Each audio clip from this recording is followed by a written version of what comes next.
Ladies and gentlemen, this is your final boarding call for the good ship SS Tomorrow.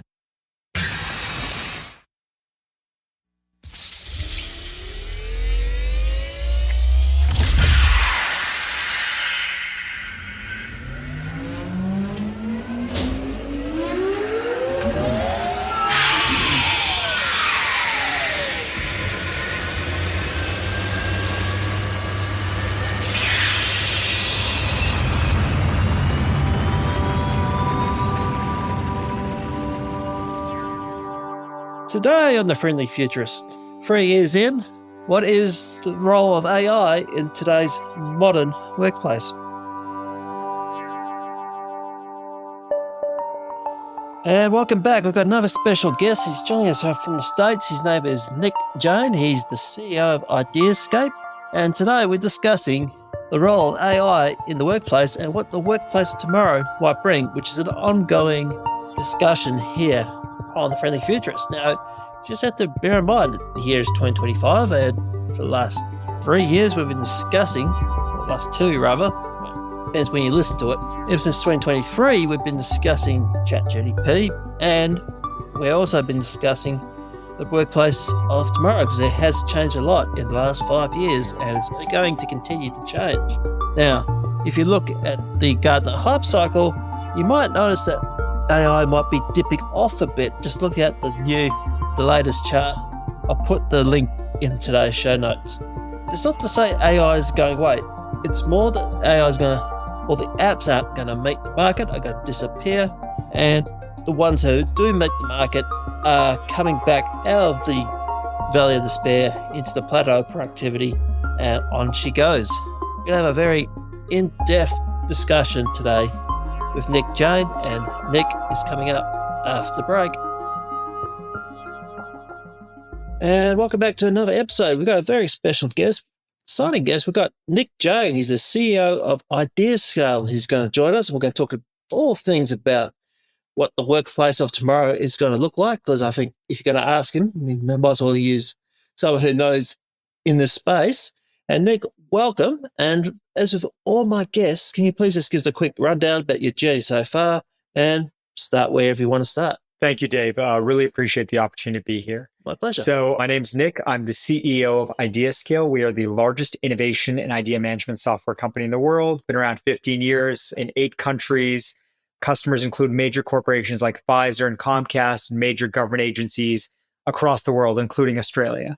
My background before IdeaScale, I've run a trucking company, a shoe company, spent a bunch of years on Wall Street investing in private equity and hedge fund deals, business school at Harvard, and grew up in a mix of Canada and India, but now live in the United States. Yeah. And just give us a quick rundown on people who aren't aware of IdeaScale, what IdeaScale value proposition entails. What does it set IdeaScale apart from its competitors? Sure. So what IdeaScale software does is you can think of it like a social network for ideas, or the TikTok of ideas. So instead of putting on a funny dance video or a video of your cat, you put on your ideas. And those could be ideas for new products, ideas for manufacturing improvements, ideas for snacks in the refrigerator, in the office fridge, could be really anything. Everyone puts in ideas, everyone votes on ideas. The votes combined with algorithms figure out which ideas are the most relevant and valuable for your organization. And they're the ones that can get in front of the CEO or whoever the decision makers in your organization are. The value proposition is large organizations struggle to do 2 things really effectively. Number one is tap the collective knowledge of their ecosystem. And that could be their full employee base, their customer base. It's really hard for ideas to get from, some customers all the way to the CEO's desk, or some junior employee or some employee in the far off office to get to the CEO's desk. And number 2, even if those ideas get there, they're really overwhelming because there's lots of ideas that people in an organization may have. And some of those ideas are terrible, some are okay, and some are great. How do you sort through the noise? And that's what our software does in terms of what we do well versus competitors. I think 2 things we do extraordinarily well. Number one is I believe our software is incredibly easy to use. It takes 30 seconds to set up and get going. So if you can sign up for TikTok, you can use our software, which is incredibly rare in enterprise software to make it that simple. Number 2 is the level of security. We have something called a FedRAMP qualification, which is a security qualification needed to do business with the US government. As a software vendor, it means our software is incredibly secure. Our data is really secure. As a silly example, you could steal, I'm the CEO of the company. You could steal my laptop, steal my phone, and you still can't get access to my customers' data, which is an Wow. incredible level of security if you think about it. Yeah, well, that's probably a very important thing, because I know here, particularly in Australia, we probably are the most attacked cybersecurity wise here. So tell us a bit more about how secure is it? I mean, Well, so look, we have all the standard things that a enterprise grade software company would, both from a technical perspective as well as from a human process perspective. The human process stuff being like, no one person has all the passwords. You would need to compromise me and like three other people before you could really get access. Three people, who are in different parts of the world, by the way, on the people and process sides. And then on the technology side, everything is kind of a dual or three-factor authenticated, all the standard encryption protocols. There's no data sitting around hard-coded anywhere. We normally don't even have access to our customers' data unless given written permission. So incredible levels of security and kind of double blinding processes along the way. fantastic. And I guess because my show's called The Friendly Futurist and we're talking about the workplace of tomorrow, before we jump into the workplace of tomorrow, what's some of the ills for the workplace of today? What are we trying to solve here, Nick? What are some of the things that we need to get rid of or just move ahead with now before we jump into tomorrow? Yeah. The workplace of today is kind of a weird thing where we're still going through the switch to remote work or hybrid work, and lots of organizations are struggling with that. That's an unsolved problem. And you're hearing all these news reports, obviously, of some companies and organizations saying, come back into the office. And that's something that some employees and unions are rebelling against. So that's problem number one. We're still trying to figure out as a society, as a global workforce, what is the right kind of remote, hybrid, in-office mix. And there's kind of debating opinions on that.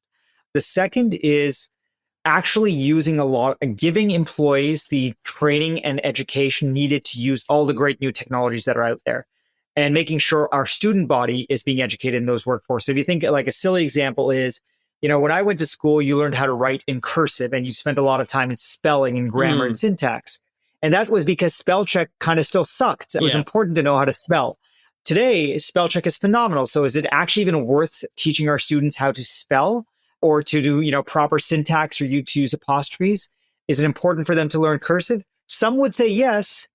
I would argue potentially no. It is not relevant anymore for their contributions to human society, either as members of a workforce or as more fulfilled human beings, to learn some of these skills, which are useless. It's like once upon a time, if you were educated, you knew Latin. We've since then, as a society, realized that's a pretty useless skill. Spelling, as silly, as crazy as it may sound, I would argue is going that way and should go that way. And then third is, look, we're moving from a world where it was workforces in primarily developed Western countries competing against one another to a workforce that is competing globally. And that's driven by kind of three major trends that have occurred in emerging economies over the last 10 or 20 years. Number one is proper infrastructure. I remember as a kid in India, there weren't proper roads and there wasn't running water and electricity.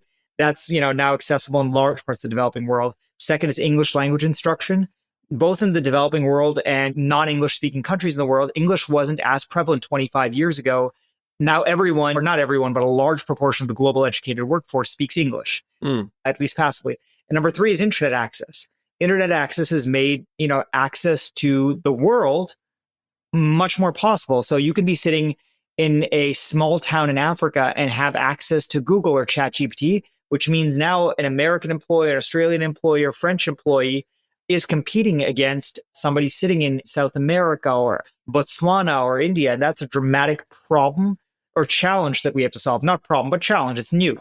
Yeah, absolutely. And also on the flip side too, if you are sitting, say, Africa or the Philippines or Latin America, you can actually potentially sell your services to the likes of an Australian company, American company, as a VA or as a developer, which many people have done. So I like that really idea of just like having a multinational team that doesn't have to define boundaries.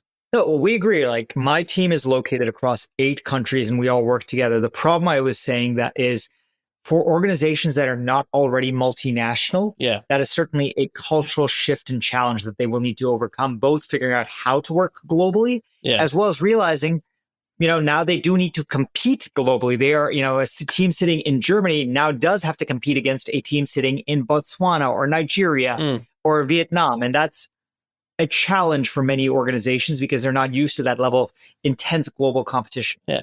So what does, in your opinion, the workplace of tomorrow look like, Nick? So I would say that probably two major trends are going to happen in the workplace of tomorrow. And tomorrow, probably, I would say somewhere between 10 to 20 years from now. Number one is general purpose autonomous robotics.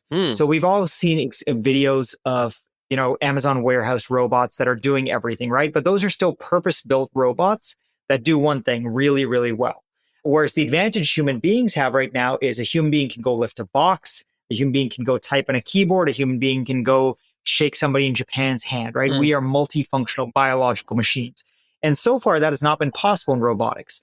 One of the things that people don't think about is generative AI actually does that really well. Yeah. So people always talk about it in terms of chatbots, but turns out generative AI is much better at making decision-making robots that can figure out how to move a joint in an arm much better than traditional algorithms can. Yeah. And that's really fascinating. So we now have the potential to build general purpose robots, humanoid robots, or whatever shape we want. They can be shaped like dogs or bats or whatever. So that's trend number one, that we're going to probably have much more multifunctional robots in our workforce doing particularly in manual labor or physical jobs. For those of your audience who've seen Jetsons, the hair cutting robot, right? That wasn't possible. Yeah. It may well be possible, right? To have a robotic barber that looks like a human being for all my guests, actually. The second is decision making actually made by AI agents. Today, we're still talking about generative AI as in I'm a human being and I'm giving a command or order or request to ChatGPT or Gemini or Anthropic. I'm asking it to do something or to do some analysis. But the decision ultimately is made by me. I think we're going to move to a workforce where more and more decision making, including senior executive decision making, is made by autonomous agents or what's called agentic AI. And then the third, I would argue, is that human beings are going to find that a lot more of their work is focused purely on the human being interactions and less on even, cognitive functions, which is kind of scary, arguably. I don't know how that will translate to a value proposition for human beings, but eventually it'll be necessary because AI will or is already increasingly more intelligent than us, and it will be increasingly a lot of decision-making powers. Yeah, well, it's absolutely. I mean, Ray Kurzweil actually famously a couple of years ago moved the date for singularity from about 2045 to about 2030. So we've only got 5 years to before they really will be taken over. Yeah, the singularity would be a funny play. If and when it arrives, it's kind of terrifying. I was a mathematician and physicist, and we ran through I remember doing a math exercise in college where we went through the math of what the singularity might look like computationally and for human lifespans. And it was very fascinating from a math perspective. I'm not sure I would necessarily upload my brain to the unlimited web of humanity. I think I, would love to pass naturally, but that's a decision I apparently can defer for 6 years. Right. Yeah. I think too, sometimes when I die, all this stuff up here is just going to go. I mean, that's probably why I'm into podcasting, I guess. Got to share it with the world. And that's also very fascinating too, I think, with the workplace of tomorrow. And obviously, I think that ultimately AI probably will free us from ourselves. We'll be doing all the finesse, as you said, the human beings, the creativity. I think that's going to be the main capital moving forward. But that's another question too, is are we building ethical AI? Are we building ones that can be an uprighting moral citizen or are we just throwing it out in the street and let it raise itself? I think that's a big question we need to ask as well as a society. So it's actually funny. There's a lot of really good research done on this. So your audience may be familiar with something called the Turing test. It was a conceptual test of if someone's talking to a chatbot sitting behind a black screen or like a curtain, can you distinguish between am I talking to an AI or am I talking to a human being? And for the first time, the Turing test has been passed over the past year and a half with these generative AI tools because they can talk like human beings. Now, there was actually somebody did some really cool analysis figuring out, okay, these AIs act like human beings already. We can't tell if they're human beings or not, but are they ethical?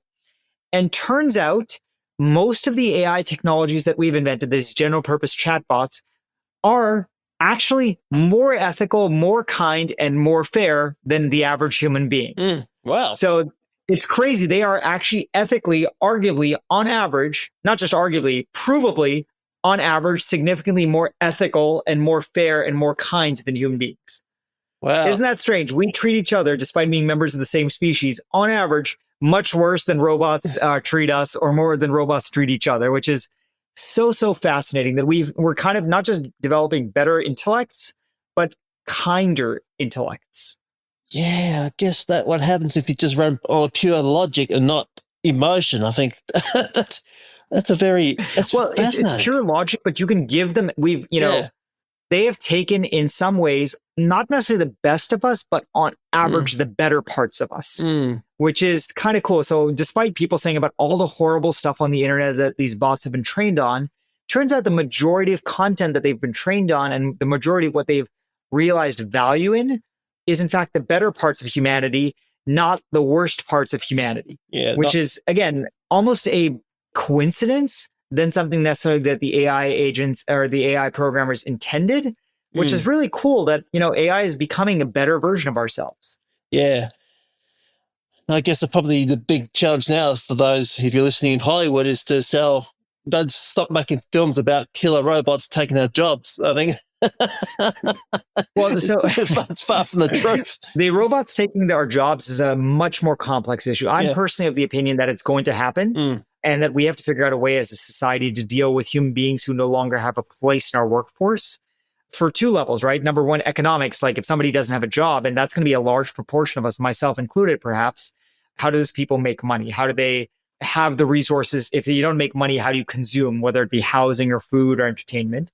That's number one. But number two, at a kind of spiritual level, a large part of what human beings have derived value from throughout, in our place in the universe is through our profession. That, hey, I define myself because I'm a plumber or a CEO or a professor or a teacher. We give ourselves purpose through our jobs. And we, in fact, spend the majority of our lives at our jobs. And we have for, 10,000 years. When that goes away, how do we find meaning in life? Even if we get a universal basic income, which is kind of the economic potential solution, how do we find meaning in our lives? And that's a really challenging issue that I think, no philosopher has offered an opinion to. Every philosopher for the last 10,000 years has said, you get meaning in life from basically family, religion, community, and job. And now we're taking one of those four pillars away. Yeah. They're very, very hard indeed. I mean, yeah. Anyhow, Nick, I'm enjoying this chat this morning, but before we wrap things up, where else can we find you? Sure. I think two ways to find us. So firstly, for the company, our website is IdeaScale.com. I want to do a quick plug for our software. It's completely free for teams and organizations less than 100 people. So you could be an individual entrepreneur or a team of 99 people at $1 billion corporation. Our software is completely free. Your data is yours. Come check it out. 30 seconds to set up. If you want to find me, the best way to do so is via LinkedIn. My name is Nick Jain. It's at the bottom of the screen there. Feel free to message me. I respond to 100% of messages. Fantastic. And I'll make sure those in the show notes. Nick, thanks very much for joining us on The Friendly Futurist. Thank you so much for having me, Dave, and have a great rest of your day. The Friendly Futurist is a podcast West production that's produced and edited by me, Dave Monk. If you love this show, please leave us a 5-star review on your favourite platform. Until next time, friends, remember to stay curious, and the future is user-friendly.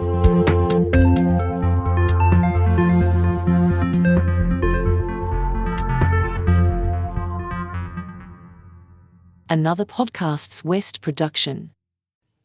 This podcast is just for educational purposes and it's not financial advice. I'm not a financial planner or advisor. Please do your homework and seek professional help before you take on any adventures.